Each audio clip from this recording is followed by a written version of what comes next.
Owó àpèkánukò, ọ̀rọ̀ owó kan pa.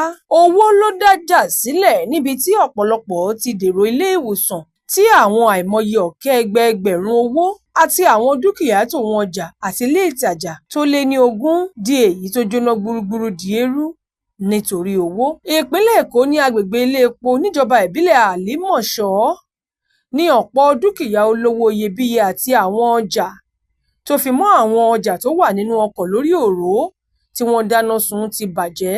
Ọ̀pọ̀ dúkìá olówó iyebíye, ìsọ̀ àti àwọn ọjà ló ṣòfò dànù ní ọjà ilé epo ní ìjọba ìbílẹ̀ Àlímọ̀ṣọ́ ní ìpínlẹ̀ Èkó.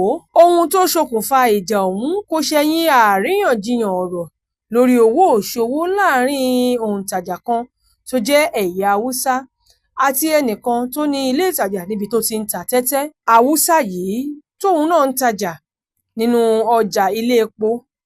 Bí èèyàn bá dé ọjà yìí, ó jẹ́ gbajúgbajà ọjà ńlá níjọba ìbílẹ̀ Àlímọ̀ṣọ́ níbi tí àwọn nǹkan oko ń sọlẹ̀ sí, tí àwọn èèyàn sì ti wá mú tajé tiwọn náà ṣe ń bẹ̀. Àwọn nǹkan oko lóríṣiríṣi láti apá àríwá tó fi mọ́ ewébẹ̀, ata, tòmátò, èso lóríṣiríṣi ni ó wọ inú ọjà yìí lójoojúmọ́, pẹ̀lú àwọn ọkọ̀ ńláńlá tó kó àwọn nǹkan oko yìí wọlé. Lọ́jọ́ Wednesday, ìyẹn ọjọ́rú, òun ni àríyànjiyàn ọ̀hún náà wáyé níbì kan bíi ọwọ́ àṣálẹ́ kó tó wá di pé ó fẹjú kẹ̀kẹ́ di ọjọ́bọ̀, ọjọ́ Thursday. Ohun tó ṣokùnfà òun náà ni wípé òǹtajà tó jẹ́ ẹ̀yà Haúsá yìí ló lọ ta tẹ́tẹ́. Lẹ́yìn tó ta tẹ́tẹ́ ọ̀hún náà tán, ó jẹ òbítíbitì owó. Ṣùgbọ́n ẹni tó ní ṣọ́ọ̀bù tẹ́tẹ́ yìí ní wípé owó tí ẹ̀yà Haúsá náà rí gẹ́gẹ́ bíi pé owó tó jẹ ó yàtọ̀ sí owó tó yẹ kó gbà. Bóyá ẹni tó ní ilé ìtajà tẹ́tẹ́ yìí ó fẹ́ lo ọgbọ́n àlùmọ̀kọ́rọ́ yìí kó díẹ̀ lára owó ẹni tó jẹ́ Haúsá tó lọ ta tẹ́tẹ́ ọ̀hún sápò ni, kò sẹ́ni tó yé. Ṣùgbọ́n ó jẹ́ kó di mímọ̀ fún ẹni tó jẹ́ òǹtajà ẹ̀yà Haúsá tó wá ta tẹ́tẹ́ ọ̀hún náà pé owó tó jẹ ó yàtọ̀ sí iye tí ó lérò wípé òun máa gbà. Ọ̀rọ̀ ṣe bí ọ̀rọ̀ láàrin àwọn méjèèjì, fà-mí-ń-fà-ẹ́-fà-á-kájà, àríyànjiyàn lórí wípé owó mi kọ́ rèé, owó rẹ rèé ló di ohun tó fẹjú, tí àwọn gbọ̀rọ̀mìdẹ́lẹ́rù sì tọwọ́ bọ ọ̀rọ̀ náà tí wọ́n tẹsẹ̀ àti gbogbo ara bọ̀ kó tó di wípé ó fẹjú kẹ̀kẹ́. Ta ló máa ṣe tí kò ní bínú?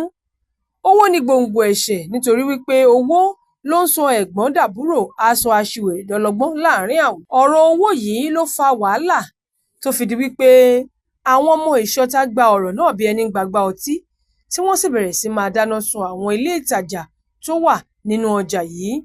Òǹtajà Haúsá yìí ló kọ́kọ́ pa kítí mọ́lẹ̀ tó fọ̀nà sójú tó kọlu ọlọ́jà tẹ́tẹ́ ọ̀hún, kó tó wáá di wípé àwọn gbọ̀rọ̀mìdẹ́lẹ́rù já ọ̀rọ̀ náà gbà tí wọ́n sì bẹ̀rẹ̀ sí ní ba àwọn ìsọ̀ jẹ́. Ohun tí ọjà yìí wà fún, tẹ́ ẹ̀ bá gbàgbé, ní títa àwọn nǹkan oko lóríṣiríṣi, àwọn ata, ewébẹ̀, èso àtàwọn nǹkan míì.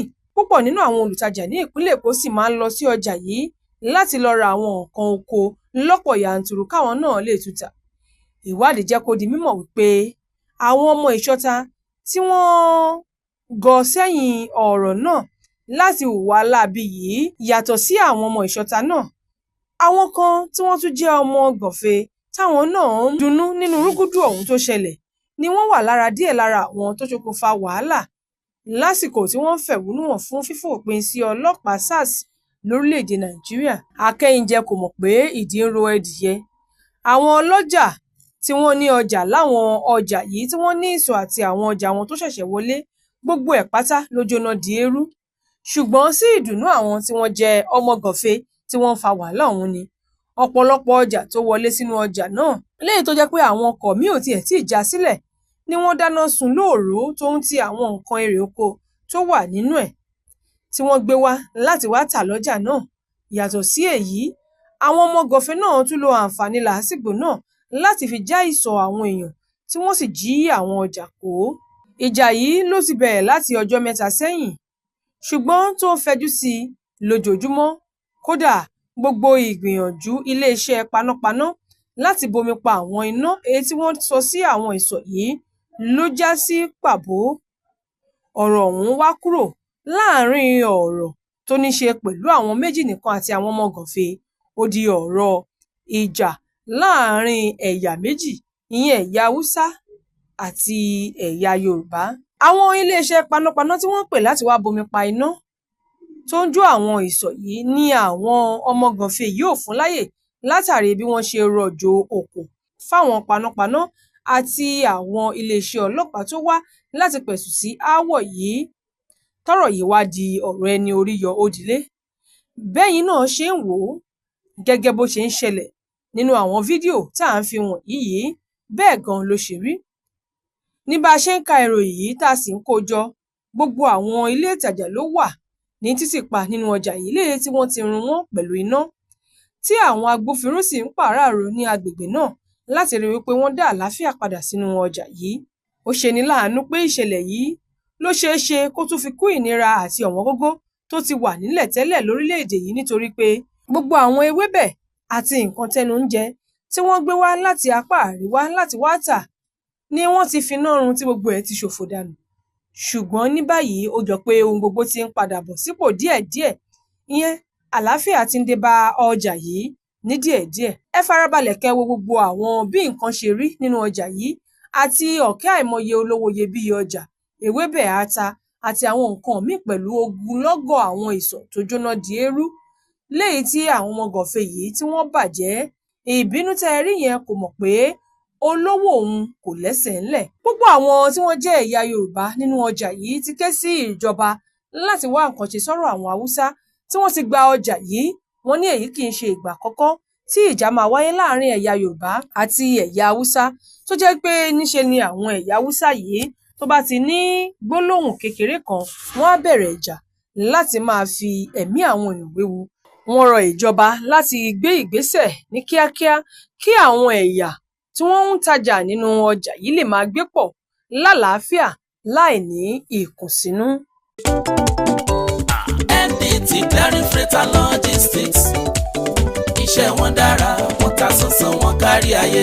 MDT Clearing Freight and Logistics, bá a ṣe kárí ayé bẹ́ẹ̀ ni òye iṣẹ́ yé wa. Cargo services wá dúró tán láti Nàìjíríà. A ó bá yín gbé nǹkan ránṣẹ́ sí àwọn èèyàn yín ní Europe, UK, US, Canada, Asia lọ bẹ́ẹ̀. Gààrí, epo pupa, ẹ̀gúsí, ẹja gbígbẹ, ìgbín, irú, àpọ̀n, aṣọ, ìlẹ̀kẹ̀, àwọn ìwé tó ṣe pàtàkì àti bẹ́ẹ̀ bẹ́ẹ̀ lọ. Kò tán síbẹ̀, MDT Clearing Services lékè téńté. Àṣẹ tó ń tẹ̀jọba tá a gbà ó ń mú àwọn èèyàn yàn wá láàyò láti port. Ọwọ́ kan ni MDT á clear kọ̀ńténà yín jáde fún yín. Bó ṣe kọ̀ńténà tó kún fún káà lóríṣiríṣi tàbí ohun mìíràn. Àwọn òṣìṣẹ́ wa kọ̀ lálá. Professionalism wa kò lẹ́gbẹ́. MDT doorstep delivery service náà ò gbẹ́yìn. Níbikíbi lágbàáyé àá wá gbé ọjà yín fún yín lẹ́nu ọ̀nà yín. MDT tún bá ní rajà. Product sourcing, ìyẹn ni pé àá ràn yín lọ́wọ́ láti ra ohun tí ẹ fẹ́. Àá sì fi ránṣẹ́ sí yín ní kánmọ́ kóbó. Ní MDT Clearing Freight and Logistics. Akájú ẹ̀, àtò, àlétò, iṣẹ́ wa yàn ó yanjú lówó péréte. Ẹ máa bọ̀ lólulẹ̀ iṣẹ́ MDT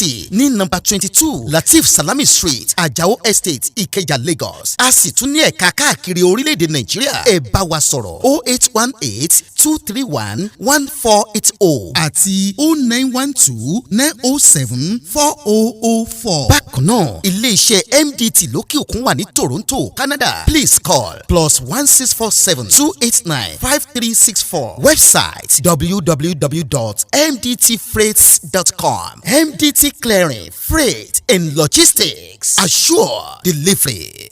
Yorùbá Gidi TV. Yorùbá Gidi TV òun ni kẹ́ ẹ máa wò nígbà gbogbo. Ẹ fojú yín ló ń jẹ níbi tẹ́ ẹ ti lè kọ́gbọ́n, níbi tẹ́ ẹ ti lè rí àwọn àṣà Yorùbá tó yanjú. Yorùbá Gidi TV òun ló mú ètò rere wálé ayé, níbi tẹ́ ẹ gbé fẹ́ kọ́gbọ́n, níbi tẹ́ ẹ gbé fẹ́ kọrin. Yorùbá Gidi TV òun ló ń pè yín kẹ́ ẹ máa wò nígbà gbogbo. Yorùbá Gidi TV. Ibi tá a ti ń fún yín láwọn nǹkan tẹ́ ẹ fẹ́, àwọn nǹkan tó ṣàǹfààní tó yẹ kẹ́ ẹ máa wò nígbà gbogbo, nígbàkigbà. Ìbẹ̀lẹ̀ wà yìí máa subscribe sí,